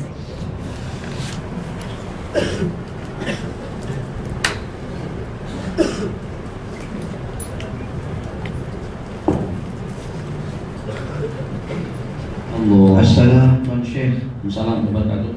Jika saya berniaga emas secara sendiri tanpa membuka kedai, tiba-tiba dalam tempoh setahun kita tidak melakukan urus niaga, adakah kita perlu keluar zakat dari emas yang masih tidak terjual? Allah, kalau kita punya emas, emasnya cukup. Kalau kita memiliki duitnya cukup nisab dan terkusing sampai 1 tahun. Kalau kita niagakan pun tetap saja dengan duit dan emas tadi itu wajib kita zakati. Tapi kalau ternyata duit yang kita miliki tidak lebih daripada hanya dalam 3.000 Rm, atau juga nilai jualan emas yang cadangan kita jual tadi itu kalau dijual di pasar paling mahal pun paling banyak kita dapat dalam 3.000 atau dalam 4.000 Rm. 4.000 Rm masih belum cukup nisab. Cukup nisab itu hitungan 85 gram emas. Kalau 1 gram emas katakan saja dalam 150-an, maka dengan nilai di satu kira-kira dalam 13.000 Rm. 5.000 masih belum cukup. Jadi bagaimana kira-kira sudah direncanakan pada awal tahun kita akan berniaga dengan modal menjual 1 gelang 1 rantai emas yang nilainya kira-kira dalam 5.000-an dan kita sudah kita jual. Emas tadi itu sudah dijual, duitnya juga sudah tersimpan. Tinggal membelanjakannya saja lagi untuk kita beli barang dagangan. Tapi berlangsung bersambung sampai ke penghujung tahun. Sedangkan dengan duit yang 5.000 tadi itu masih tetap utuh. Apakah wajib aku menzakatinya? Tidak wajib. Yang pertama, belum lagi berniaga. Yang kedua, juga tidak cukup nisab dan tidak cukup nisab. Haulnya sudah cukup tapi nisabnya tidak cukup, di samping masih belum berniaga. Bila akan kita wajib mengeluarkan zakat perniagaan? Kalau dengan modal atau kalau terwujud 2 benda. Yang pertama modal untuk kita dagangkan, dan yang kedua berdagang. Bukan setakat modal saja. Kita ada 2 benda, kita sudah beli macam-macam produk. Kita ada modal kira-kira dalam 100.000 Rm. Duit yang 100.000 Rm itu kita berikan barang-barang elektronik, tapi kita masukkan ke dalam gudang sampai ke penghujung tahun. Ini misal Saya dapat jelas perbedaannya. Modal yang 100.000 setelah 1 tahun, kalau kita niagakan barang-barang elektronik kok kalau kita jual sampai habis, mungkin saja jadi 150 menjadi 100 menjadi pada 150.000 atau mungkin sampai menjadi 300-an. Karena dengan keuntungannya kita peroleh. Jadi setelah kita kumpulkan modal tentu kita berikan barang elektronik, tentu juga dengan barang dagangan, barang dagangan kita masukkan ke dalam gudang, berpusing sampai 1 tahun belum juga terjual, belum juga kita tawarkan, baru dalam store atau juga kita simpan di dalam gudang kita. Tapi niat nak berdagang itu sudah ada, niat untuk menjual belikannya itu sudah ada, tapi masih belum dijual belikan. Sampai ke penghujung tahun, berapa zakat yang wajib kita zakati? Zakat yang wajib kita zakati itu tidak lebih daripada hitungan barang itu saja, dengan tidak menghitung harga pada masa itu, atau dengan tidak menghitung keuntungan yang mungkin akan berlaku. Bila akan wajib kita zakati atas nama zakat perniagaan, kalau berlaku 2 benda: 1 niat untuk berniaga, dan yang kedua diniagakan. Nah, seperti itu Pak. Kedua, Assalamualaikum warahmatullahi wabarakatuh. Apakah hukumnya mengambil upah membaca Al-Quran untuk arwah di bulan Ramadan? Bagus. Nabi kita bersabda, inna hakama akhadumuhu, sesungguhnya upah, hamuan, pemberian yang paling patut untuk Anda dapatkan itu adalah kitabullah. Daripada hadis itu ulama mengatakan guru cikgu boleh digaji, guru kiai boleh digaji, orang yang mengajar Al-Quran pun juga boleh digaji atau juga kita berikan upah. Jadi ada pendapat yang mengatakan sebagaimana yang saya katakan tadi, tapi ada juga pendapat ulama seperti ulama Hanafiyah mengharamkan seseorang mengajarkan Al-Quran dengan diupah atau membaca Al-Quran dengan diupah. Kenapa? Sebab mengajarkan Al-Quran itu adalah kewajiban kita, dan juga membaca Al-Quran itu sebagai satu tuntutan yang dituntut kepada kita untuk kita mengongsikan bacaan kita kepada orang yang tidak pandai atau kepada orang-orang yang memerlukannya. Tapi yang mu'tamad menurut ulama, sebagaimana sejak daripada zaman dahulu, Al-Khulafaur Rasyidun, khalifah yang berkuasa itu justru mendapatkan tunjangan gaji dan upah daripada rakyat dengan yang seumpama membaca Al-Quran, membaca khutbah dan yang seumpamanya. Itu juga kalau kita bagi upah, silahkan saja dengan kita menerima dan memberinya. Ulama mengatakan sebanyak apapun upah yang diberikan kepada orang yang membacakan Al-Quran, yang walaupun hanya setakat dengan Qul huwallahu ahad, tetap saja jutaan triliun kali ganda Al-Quran yang dibacakannya dari itu lebih afdal dan lebih berharga daripada pemberian yang kita berikan. Selanjutnya, Assalamualaikum Syekh. Assalamualaikum warahmatullahi wabarakatuh. Bolehkah Syekh bagi pandangan Boleh. tentang surat khabar bulan lepas yang menyatakan fahaman tajsid dalam kitab karangan Ibnu Qayyim dan diistihar sesat? Apa dong? Sekali lagi. Bolehkah Syekh bagi pandangan tentang surat khabar bulan lepas yang menyatakan fahaman tajsid dalam kitab karangan Ibnu Qayyim dan diistiharkan sesat? Apa pandangan? Allah, ada dimanapun pahaman tajsid, baik itu di dalam kitab-kitab ulama modern, ulama kontemporer, atau juga dengan tutu guru kita yang ada di sini dan di mana saja mereka berada, pahaman tajsid adalah merupakan pahaman yang sesat.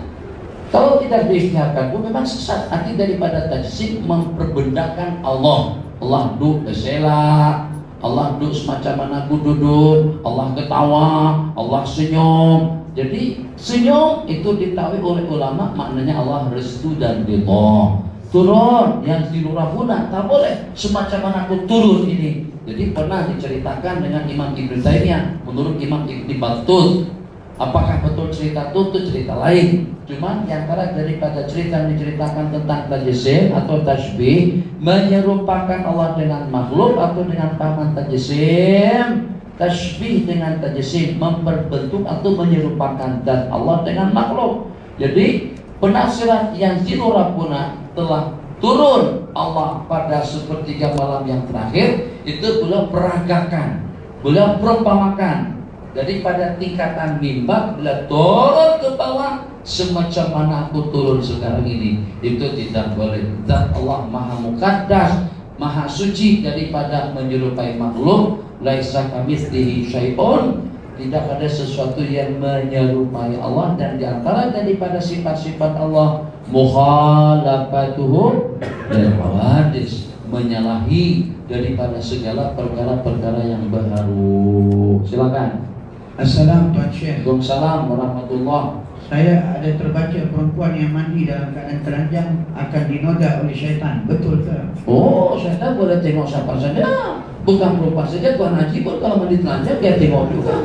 Jangan tengok Tuan Haji itu syaitan perempuan. Tuan Haji itu 3 bulan tak pernah dicukur tuh. Dia tengok bulunya panjang sungguh.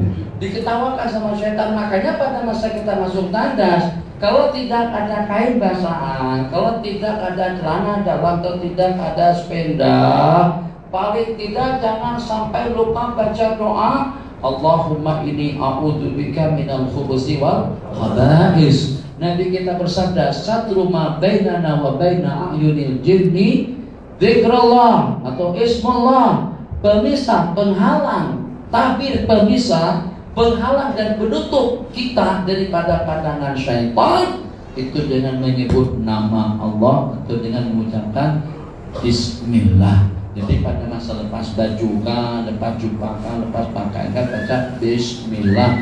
Yang walaupun bacanya tidak lengkap itu akan menghalang syaitan daripada anggota kita. Jadi kalau perempuan putih, seksi, cantik, mandi telanjang, bogel macam tu, mungkin syaitan akan ber-SMS-an antara tuh, ayo, ini, beri nih, gratis nih, rezeki bin haitsullah ya atas deh. Kan banyak orang-orang yang dirasuki oleh syaitan kena dalam keadaan semacam itu. Ada yang tuang air panas ke dalam mangkok najis, syaitan senantiasa duduk di situ. Satu.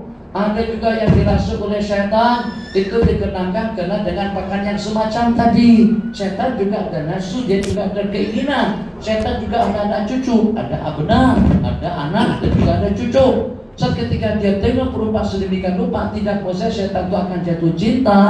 Cerita akhwat kita di Mesir, ada di antara daripada mereka yang tidak boleh telalap, tidak boleh tertidur. Jangankan telah tidur, telalap paham?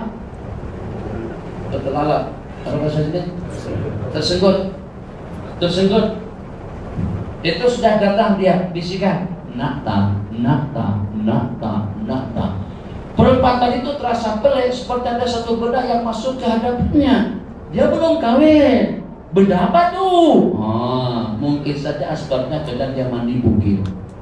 Sampai syaitan jatuh cinta, sampai cinta itu jatuh hati, sehingga ucapan kata-kata semacam itu akhwat kita tadi itu yang pada akhirnya diantar balik ke Malaysia, minta maaf dengan bahasanya dan cukup menyedihkan. Senantiasa selalu dan keluar darah dari sana. Siapa yang menggauli, siapa yang merogol, siapa yang memperkosa, itu kena dengan jin jatuh cinta. Ada juga yang sebaliknya, seorang laki-laki belajar kita boros ini. Jadi boleh dikatakan sudah tak nampak struktur muka orang yang tampan juga orang yang makan. Kenapa? Ternyata ada jin perempuan yang jatuh cinta, dan cinta itu yang menguras tenaga dan kekuatannya, itu yang menguras sperma atau dengan air maninya. Jadi selalu saja minta dilayan, Jin boleh angkat masjid. Bagaimana kalau dengan seorang kawin dengan jin perempuan, bagaimana kuatnya? Tongkat alif sampai patah, bukan setakat dimakan. Iyalah bang, sikit lagi bang. 3 menit lagi. Saya ada terdengar mengenai puasa sunat selepas 15 Sya'ban adalah diharamkan. Betul. Nabi kita bersabda, idzal tasafa Sya'ban fala shauma ila Ramadan. Apabila kita sudah sampai ke pertengahan bulan Sya'ban, maka sudah tidak ada puasa selain daripada Ramadan.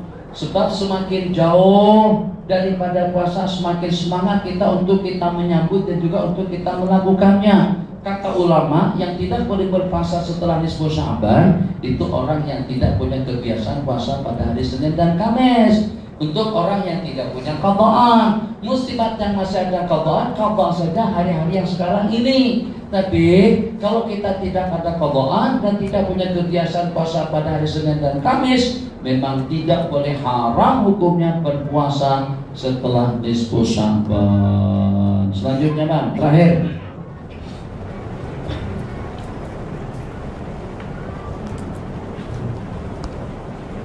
Beli-beli, abang beli-beli.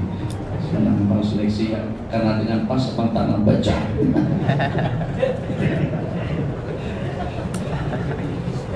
Dan abang nak baca nanti. Assalamualaikum warahmatullahi Waalaikumsalam. Saya ingin kepastian, adakah ini daripada hadis Rasulullah SAW?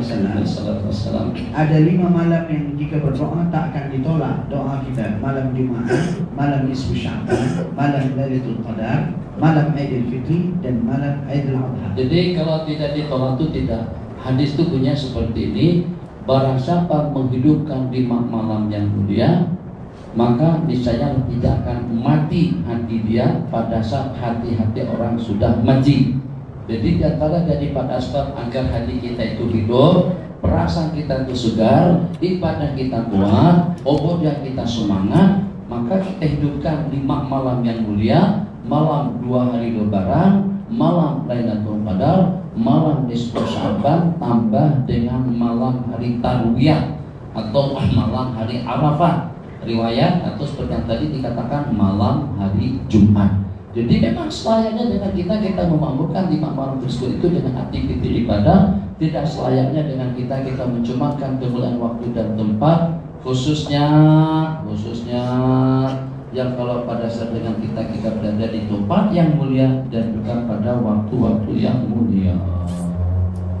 Cukup. Allah.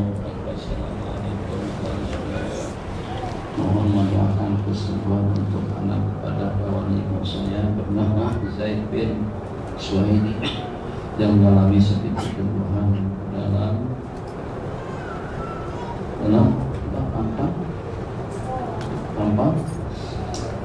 paru-paru seperti M saja dalam paru-paru. Jadi mudah-mudahan dengan berkat Imam Ibn Hajar Al-Asqalani dan juga dengan nama-nama para sahabat yang kita sebut, dan juga dengan para ulama sholihin, dan juga dengan para malaikat yang bersama kita pada detik-detik kita sekarang ini, dan juga dengan niat khalis, dengan niat tulus ikhlas kita untuk kita membaca dan mempelajari hadis-hadis Rasulullah SAW dengan keberkatan ahli barakah, dengan bulan orang-orang yang mulia, dengan kerasulan para nabi dan rasul, dan juga natawassal bi asma'illahi husna wa sifatil mulia. Mudah-mudahan dengan penyakit-penyakit yang menimpa kepada sesiapa saja, baik di kalangan kita yang hadir atau juga di kalangan sahabat-sahabat kita yang sedang ditimpa penyakit, ditimpa musibah, ditimpa satu problem, coba dan ujian, akan Allah angkatkan penyakit dan akan Allah sembuhkan mereka daripada segala gangguan. Rabbana hab lana min azwajina wa dhurriyyatina qurrata a'yun waj'alna lil muttaqina imama. Ismi mardana wa mardal muslimin warham mautana wa mautal muslimin. Hawaijana wa hawaijal muslimin ya arhamar rahimin. Allahumma la tada' lana dhanban illa ghafartah, wa la hamman illa farajtah, wa la daynan illa qadaitah, wa la maridan illa syafaitah, wa la maridan illa syafaitah, wa la maridan illa syafaitah, wa la mayyitan illa rahimtah, wa la karban illa nafastah, wa la aduwan illa khazantah, wa la zaliman illa qasantah, wa la dhallan illa hadaitah, wa la jahilan illa 'allamtah, wa la hasiran illa yassartah, ولا كثيرا إلا جبرت, ولا مبتلا إلا عافيت, ولا حاجة من حوائج الدنيا والآخرة إلا قضيتها ويسرتها برحمتك يا أرحم الراحمين. ربنا آتنا في الدنيا حسنة وفي الآخرة حسنة وقنا عذاب النار. آمين. وصلى الله على سيدنا محمد وعلى آله وصحبه أجمعين. الحمد لله رب العالمين. تقبل الله منكم.